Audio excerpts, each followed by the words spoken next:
दोस्तों, भारतीय समाज में जो जातिवाद का पुट देखने को मिलता है, आज उसका स्वरूप काफ़ी बदल गया है, या यूं कहूँ यह कम हो गया है। लेकिन पुराने समय में इसका जो फूहड़ स्वरूप देखने को मिलता है, उस पर मैं तो इतना ही कहूँगा कि जब रचनाकार ने हम सभी को एक जैसा बनाया है, तो हम मानवों ने क्यों एक दूसरे के बीच कृत्रिम सीमाएं बनाई। इसके पीछे की तार्किकता को मैं तो केवल पाखंड ही कहूँगा, और मुझे विश्वास है कि शायद आप भी वही कहेंगे। खैर, यहाँ तो हम इस कहानी के माध्यम से इस फूहड़ता की एक झलक देखेंगे। सदगति। सबसे पहले सन 1931 ईस्वी में मानसरोवर पत्रिका में प्रकाशित हुई कहानी सदगति में 5 पात्र हैं। एक ओर तो पंडित घासीराम व इनकी पत्नी पंडिताइन है, दूसरी ओर कथित दलित जाति का व्यक्ति है जिसका नाम ही दुखी है, और इसकी पत्नी झुरिया है। 5वां पात्र गोंड है। तो आइए सुनते हैं इस कहानी को।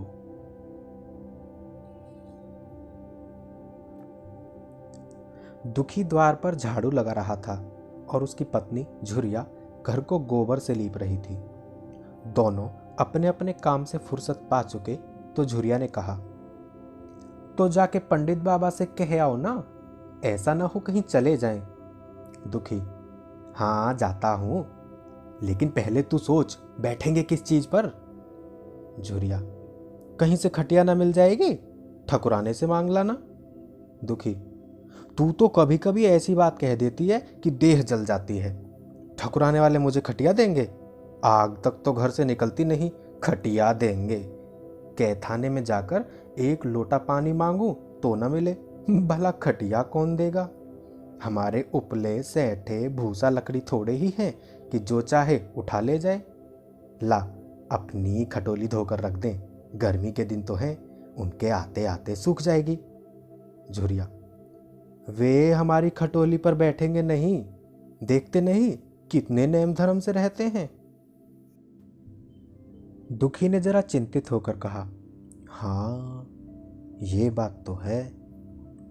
महुए के पत्ते तोड़कर एक पत्तल बना लूं तो ठीक हो जाए। पत्तल में बड़े बड़े आदमी खाते हैं, वह पवित्र है। ला तो डंडा, पत्ते तोड़ लो। झुरिया, पत्तल में बना लूंगी, तुम जाओ, लेकिन हाँ उन्हें सीधा भी तो देना होगा, अपनी थाली में रख दूं। दोस्तों, आपको बताता चलूं, सीधा का मतलब ब्राह्मण दक्षिणा से है। दुखी, कहीं ऐसा गजब न करना, नहीं तो सीधा भी जाए और थाली भी फूटे। बाबा किरोध में थाली उठाकर पटक देंगे, उनको बड़ी जल्दी किरोध चढ़ाता है। किरोध में पंडिताइन तक को नहीं छोड़ते। लड़के को ऐसा पीटा कि आज तक टूटा हाथ लिए फिरता है। पत्तल में ही सीधा भी देना, हाँ मुद्रा तू मत छूना। झरी गोंड की लड़की को लेकर साह की दुकान से सब चीजें ले आना, सीधा भरपूर हो। सेर भर आटा, आधा सेर चावल, पाव भर दाल, आधा पाव घी, नौन, हल्दी, और पत्तल में एक किनारे 4 आने पैसे रख देना। गोंड की लड़की ना मिले तो भुर्जिन के हाथ पैर जोड़कर ले जाना, तू कुछ मत छूना, नहीं तो गजब हो जाएगा। इन बातों की ताकीद देकर दुखी ने लकड़ी उठाई और घास का एक बड़ा सा गट्ठा लेकर पंडित जी से अर्ज करने चला। खाली हाथ बाबा जी की सेवा में कैसे जाता? नजराने के लिए उसके पास घास के सिवाय और क्या था? उसे खाली हाथ देखकर तो बाबा दूर से ही दुत्कारते। पंडित घासीराम ईश्वर के परम भक्त थे। नींद खुलते ही ईशोपासना में लग जाते। मुंह हाथ धोते, 8 बजते तब असली पूजा शुरू होती, जिसका पहला भाग भंग की तैयारी था। उसके बाद आधे घंटे तक चंदन रगड़ते, फिर आईने के सामने तिनके से माथे पर तिलक लगाते। चंदन की 2 रेखाओं के बीच में लाल रोली की बिंदी होती थी। फिर छाती पर, बाहों पर चंदन की गोल गोल मुद्रिकाएं बनाते। फिर ठाकुर जी की मूर्ति निकालकर उसे नहलाते, चंदन लगाते, फूल चढ़ाते, आरती करते, घंटी बजाते। 10 बजते बजते वह पूजन से उठते और भंग छान कर बाहर आते। तब तक 2-4 जजमान द्वार पर आ जाते। ईशोपासना का तत्काल फल मिल जाता। यही उनकी खेती थी। आज वह पूजा गृह से निकले तो देखा दुखी चमार घास का एक गट्ठा लिए बैठा है। दुखी उन्हें देखते ही उठ खड़ा हुआ और उन्हें साष्टांग दंडवत करके हाथ बांधकर खड़ा हुआ। वह तेजस्वी मूर्ति देखकर उसका हृदय श्रद्धा से परिपूर्ण हो गया। कितनी दिव्य मूर्ति थी। छोटा सा गोल मटोल आदमी, चिकना सिर, फूले गाल, ब्रह्म तेज से प्रदीप्त आंखें, रोली और चंदन देवताओं की प्रतिभा प्रदान कर रही थी। दुखी को देखकर वे अपने श्रीमुख से बोले, आज कैसे चला रे दुखिया? दुखी ने सिर झुकाकर कहा, बिटिया की सगाई कर रहा हूं महाराज। कुछ साहित्य सगुन विचारना है, कब मर्जी होगी? घासी, आज मुझे छुट्टी नहीं। हाँ, सांझ तक आ जाऊंगा। दुखी, नहीं महाराज, जल्दी मर्जी हो जाए। सब सामान ठीक करके आया हूं। यह घास कहाँ रख दूं? घासी, इस गाय के सामने डाल दे और जरा झाड़ू लेकर द्वार तो साफ कर दे। यह बैठक भी कई दिन से नहीं लीपी गई, उसे भी गोबर से लीप दे। तब तक मैं भोजन कर लूं, फिर जरा आराम करके चलूंगा। हाँ, यह लकड़ी भी चीर देना। खलिहान में 4 खांची भूसा पड़ा है, उसे भी उठा लाना और भुसौल में रख देना। दुखी फौरन हुक्म की तामील करने लगा। द्वार पर झाड़ू लगाई, बैठक को गोबर से लीपा। तब तक 12 बज गए। पंडित जी भोजन करने चले गए। दुखी ने सुबह से कुछ नहीं खाया था। उसे भी जोर की भूख लगी, पर वहां खाने को क्या रखा था? घर यहां से मील भर था, वहां खाने चला जाए तो पंडित जी बिगड़ जाएं। बेचारे ने भूख दबाई और लकड़ी फाड़ने लगा। लकड़ी की मोटी सी गांठ थी, जिस पर पहले कितने ही भक्तों ने अपना जोर आजमा लिया था। वह उसी दमखम के साथ लोहे से लोहा लेने के लिए तैयार थी। दुखी घास छीलकर बाजार ले जाता था। लकड़ी चीरने का उसे अभ्यास नहीं था। घास उसके खुरपे के सामने सिर झुका देती थी। यहाँ कस कस कर कुल्हाड़ी का भरपूर हाथ लगाता, पर उस गांठ पर जरा निशान तक न पड़ता था। कुल्हाड़ी उलट जाती। पसीने में तर था, हाँफता था, थक कर बैठ जाता था, फिर उठता था। हाथ उठाए न उठते थे, पांव कांप रहे थे, कमर सीधी न होती थी, आंखों तले अंधेरा हो रहा था। सिर में चक्कर आ रहे थे, तितलियां उड़ रही थीं, फिर भी अपना काम किए जाता था। अगर एक चिलम तमाकू पीने को मिल जाती तो शायद कुछ ताकत आ जाती।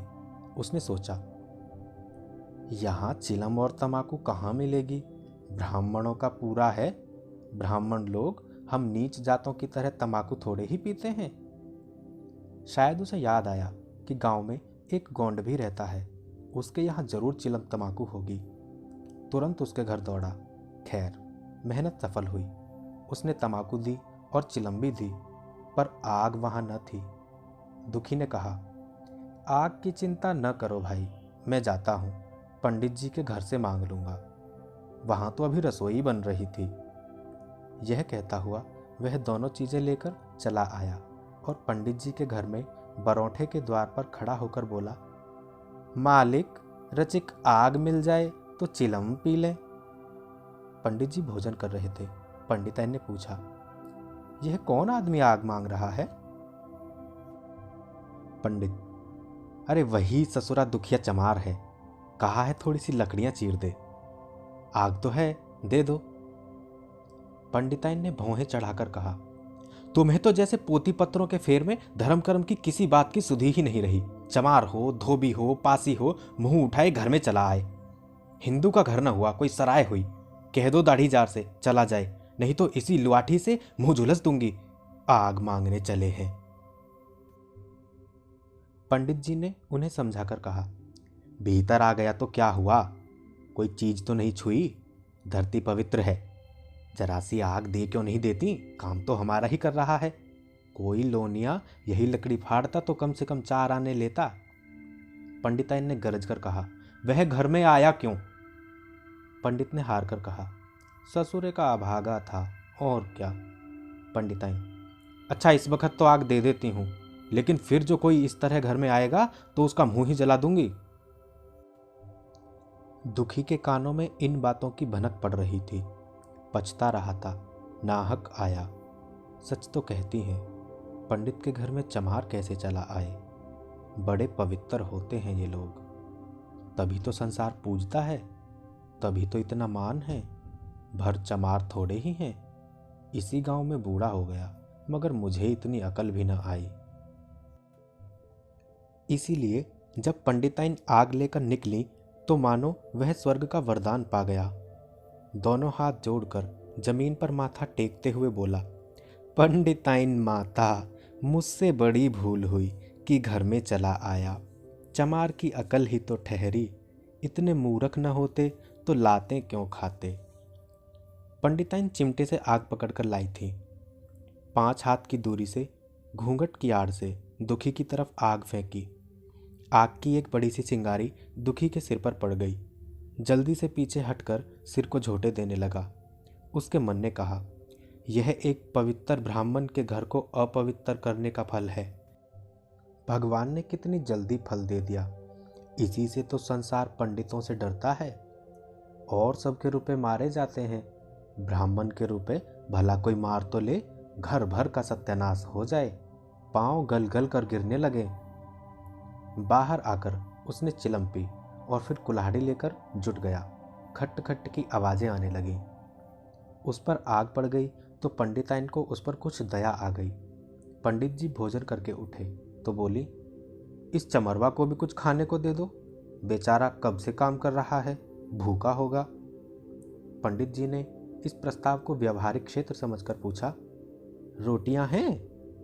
पंडिताइन, 2-4 बच जाएंगी।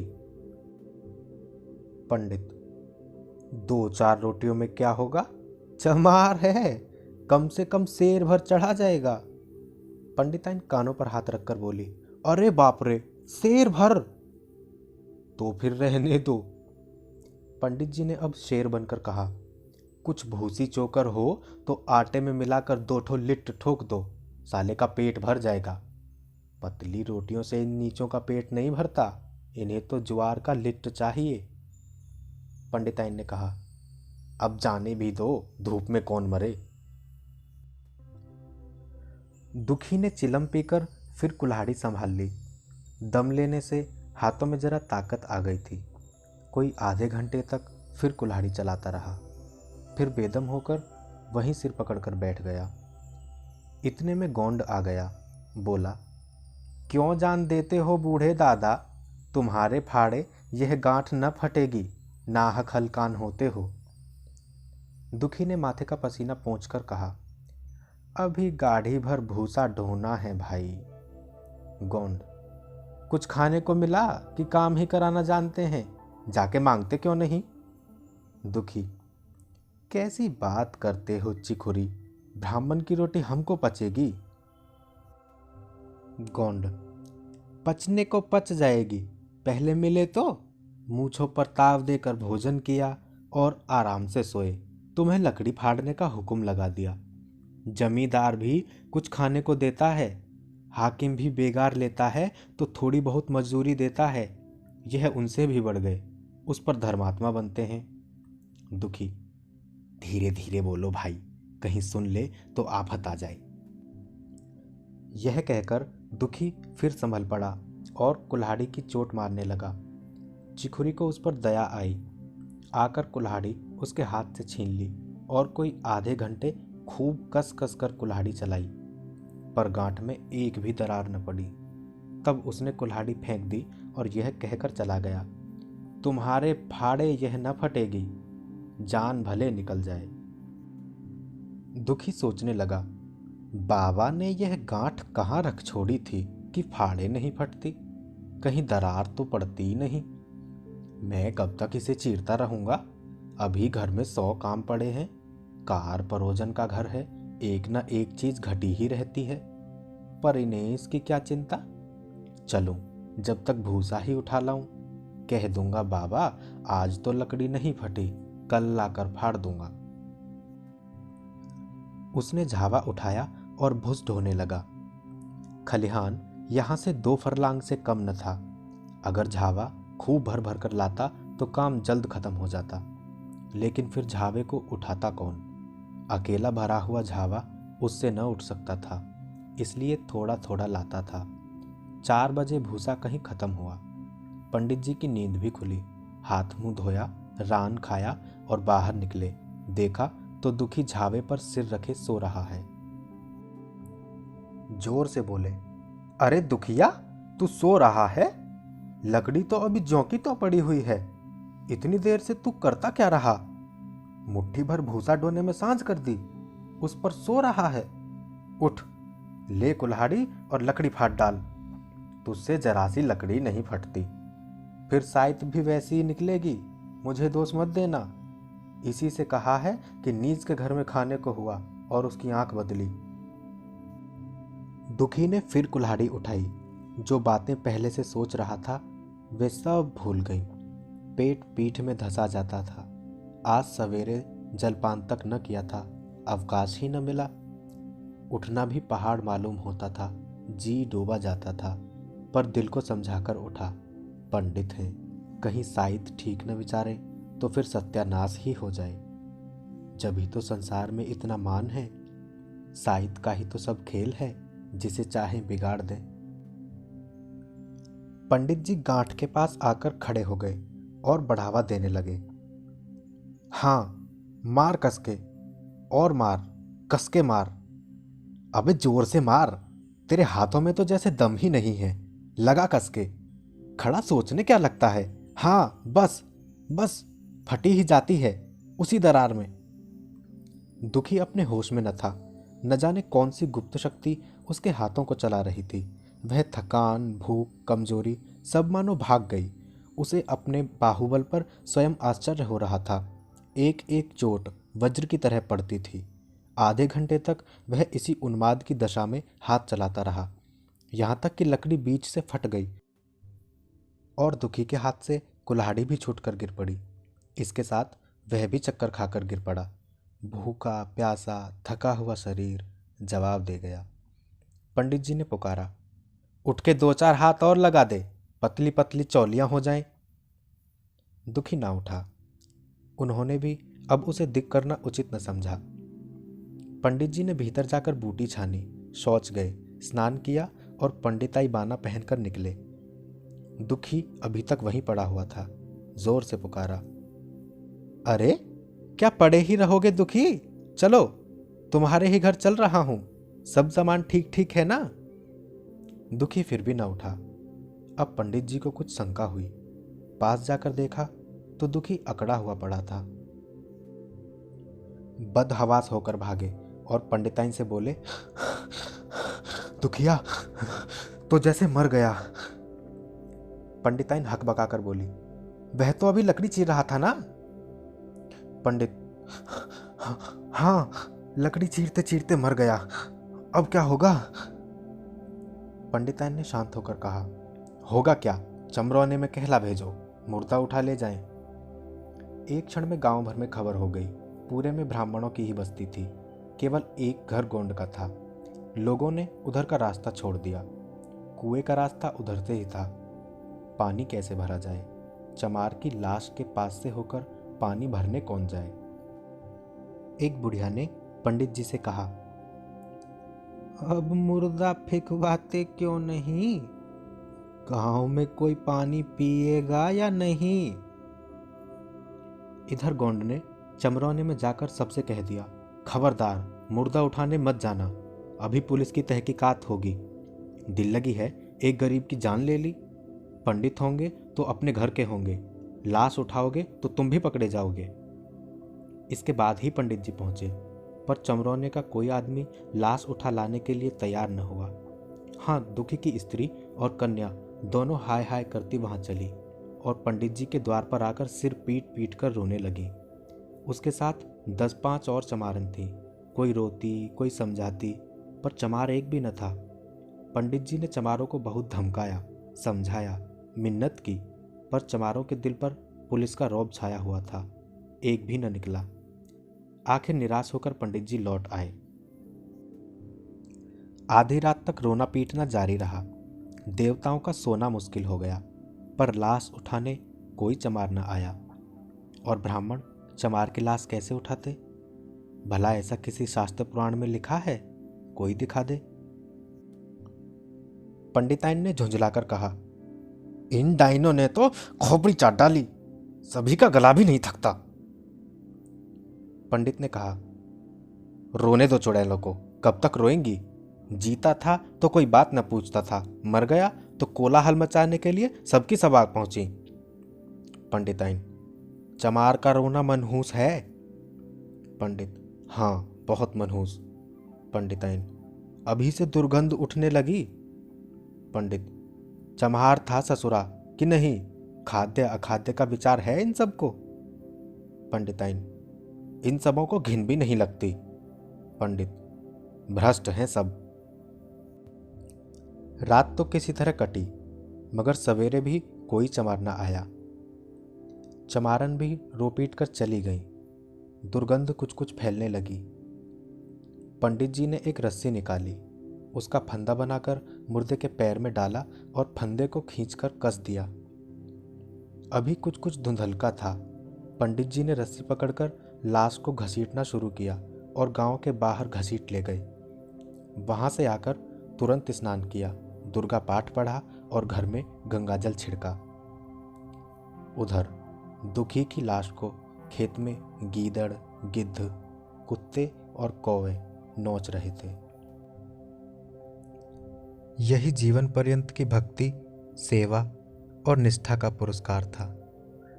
तो दोस्तों, ये थी कहानी सदगति।